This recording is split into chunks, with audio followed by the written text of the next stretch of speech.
Hey, good morning. Yes, it is. It's Thursday, January 11th. I want to thank you guys for all the comments. Looking good. And yes, Jason, keep correcting me. I'm serious. I think it's great that you guys want to be that much part of the channel that you're willing to put in a little bit of effort. So it's all good. So I thought we'd bring you up to date on what's going on with the storms here. This is day 2. Still no power. I do have my Coleman 8500 portable generator that's running in here. We didn't open the shop at all yesterday because we didn't have phone service, internet, but we probably should open the shop this morning because they're calling that the power is going to be out for at least another day. So we can fire up the porta cable 6500 down there and at least turn the lights on, computers, get the phones up, and I'll do a shout out, which I've already done on Facebook, to my core group. I've got to go check someone's generator this morning. They got a hold of me last night on Facebook and said that it quit and they couldn't get it running again. And I said, "You good till this morning?" They said, "Yeah." So we'll go up there and do that first thing. But stay tuned.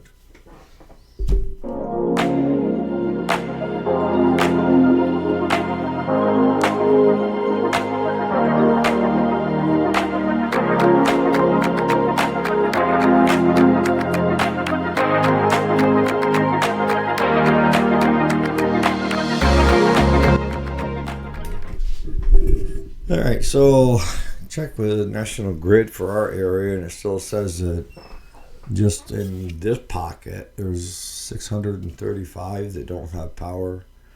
I mean, if you look at New York and National Grid power outage, you're going to see it a lot in Jefferson County too. We're up in St. Lawrence, and that wind was terrible. I mean, Claude and I, we did a ride around yesterday, and I went into town and I filled 6 5-gallon jugs with premium for the generators in case we needed them. I was hoping we wouldn't, but what is it? It's better to be prepared than not. And the closest town for me to go to would be Governor, and I went there and they hadn't even lost power. They hadn't even had a flicker. So we got our gas cans filled and took some rides up around the lake. Huge trees up there, blown right over, snapped. But part of what we do, is during natural disasters, and that's what I call this. This is nature's way of telling you, I'm still the boss. Is that you pull together as a community. I mean, when we were riding around yesterday, we spotted one fella up the road that we could see he was having a problem with his generator, so we stopped and we got him going. And on our ride around the community, we were looking to see, is there anybody out there that's trying to get the generator going? Because if there is, it's a no charger. It's part of what we do. It's giving back to the community. The call that I'm making this morning to go up and get generator going that the gal got a hold of me on Facebook last night will be no charge. Because you don't take advantage of people when they're the most vulnerable, right? And you don't kick somebody when they're down. That's how I have always felt about life. Now, Jason is correct too when it comes to snowblowers and generators, that instead of waiting till the last minute to worry about it, they should have worried about it a long time ago and had it ready to go. But no matter what you do, you'll always have that generator that just, you've done everything right and she still won't go.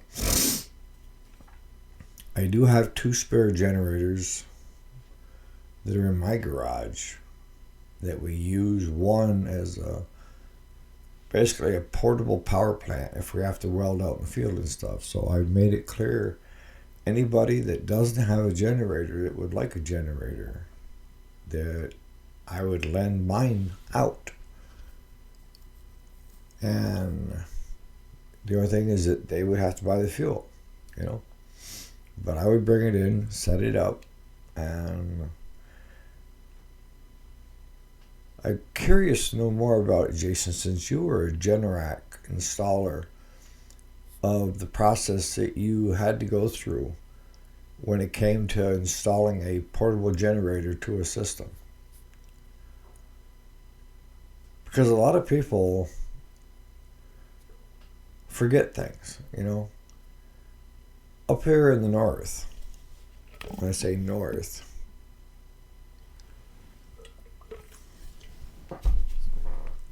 you should, no matter where you're at, you should have, if you possibly can, have somebody like Jason that installed Generacs for a living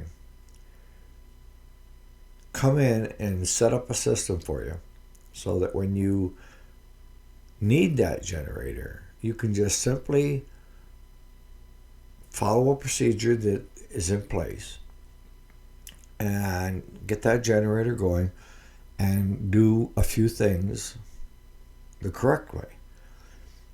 And right now, National Grid is putting out numerous alerts of make sure your main is off on your pole. And what is your main on the pole? Well, a lot of us have got where the power comes to a pole, and then we have like a 200 amp service outside. And in that service, mine anyways, I've got one main at the top, it's the throw, that disconnects National Grid or the power company from what's going on inside, which I'm responsible for. And then below that, you have a series of banks of where you can put different sized breakers in.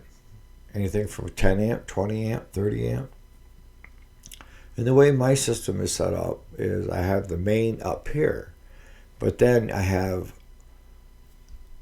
down here is the main breaker that goes to the house, and then I have another breaker that goes to the garage, and then I have a 10 amp that goes to my light pole. But what they're asking is to make sure that the main is off, is because if you turn your generator on, you can backfeed that system and electrocute somebody that's working on those power lines. It don't take much juice to kill somebody. So that's why I'm reluctant to tell somebody how we have it set up, Cloud9, and how we have the shop set up, because I'm afraid that you're going to miss a step, and either you or somebody else, an electrician that's working for a power company, ends up getting electrocuted, and we don't want that. And I think most home insurances, when it comes to generator operation, they require that you have, a specialty system set up. And the biggest thing I can tell you for most of you guys, because like with me, it's in my garage, okay?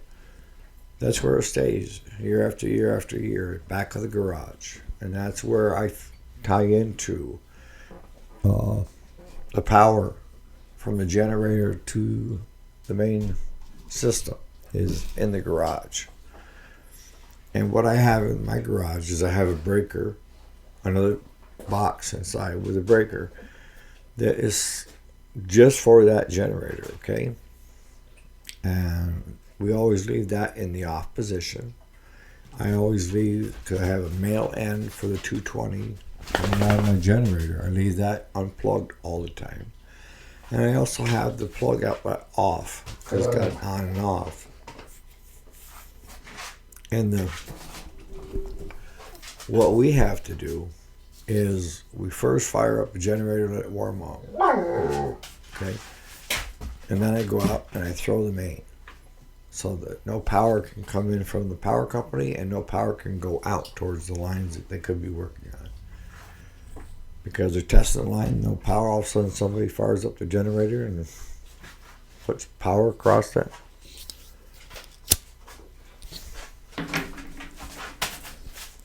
But maybe Jason could explain it better, because he is an electrician. I'm not. We have ours, the way it is, it's worked for us. But as of right now, they're talking another day estimate. They give you the estimates. And they give us an estimate yesterday of a couple of days because a lot of our power lines are back in the woods.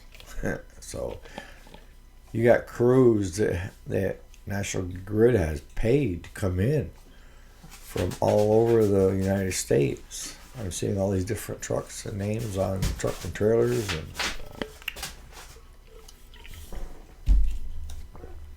they've all got the tree companies on 24-hour duties. They're taking turns sleeping in the trucks and stuff. Good shout out to them.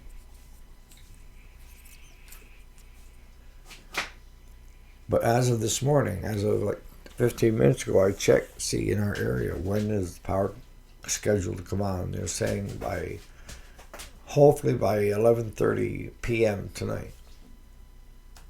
So I filled the generator up last night around 6, so it's getting close to where I need to go out and fill it up again. I like to let it cool down a little bit before I add the gas so it doesn't spill onto the muffler and catch fire. We should have a whole segment on generator safety. The do's and don'ts, that because so many things get overlooked when you're,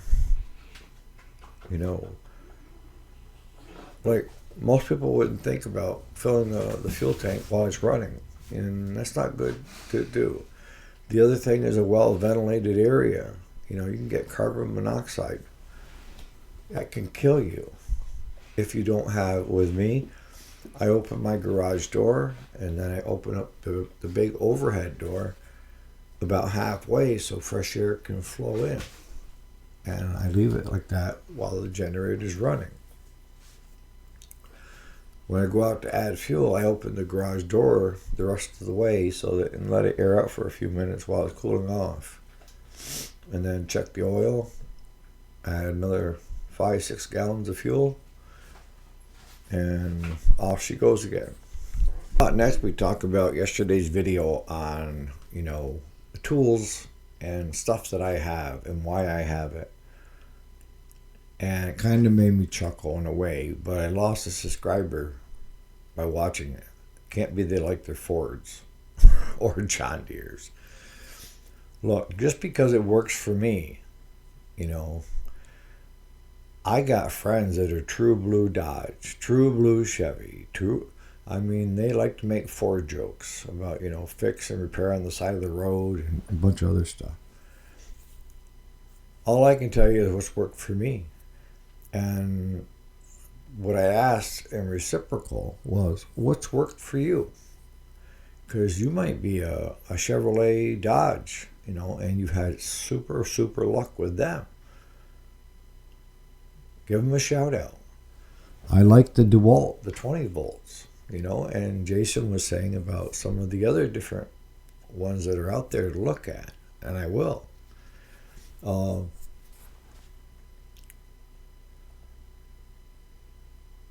I just know so far, there's a lot of stuff that I haven't tried or used, so I can't compare like the DeWalt against a Ryobi or something like that. I don't have one, all right? I just know that my 20 volt system does everything that I want it to do when I want it to do. And that was the reason behind the video was I wanted to, put some light on some of the things that have worked for me in the past and are currently working for me and that have saved me time and money in the long run.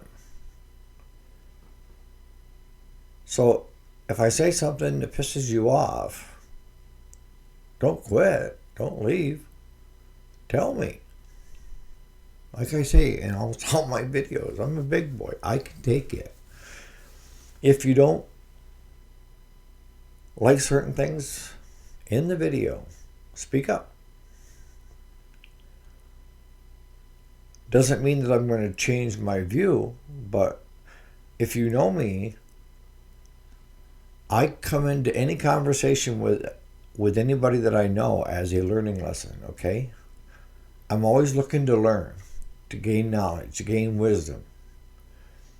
And if I can do it by the help of somebody else, like you guys on this channel, I'm going to take advantage of it. You know, and I've said this before. I've had stuff that I thought true to the core, you know, that was, and then talk with somebody else and got a different view. It doesn't mean that I'm going to agree with everybody that I talk to. Of course not. But hopefully we both walk away with more knowledge, right? That's the big thing I've pushed from day one with this channel, is the way to have wisdom and knowledge is to first have time to get experience, and from the experiences and trying things. And part of that experience is asking other people how their experience was and bring that into the equation to get wisdom faster, right? We're all learning. You never stop learning. You never become too smart. Honestly. At least I haven't.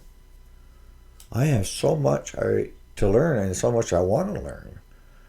And I'm over the hump now. I'm on the downhill slide, so I'm trying to get in as much as I can. So the more you guys help me with the experience side, the more wisdom I'm going to have, right? Now, when it comes to, one of you guys mentioned the snappers. Years ago, Snapper was one of your best solid brands. I don't know how they're doing now. I can tell you back then that a lot of people loved them.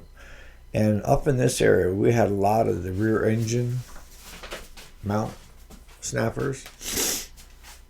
And there's still a few of them going today. But, I mean, they were built rugged. Stuff 15, 20 years ago, if you look at the metal on them to how they were built to last.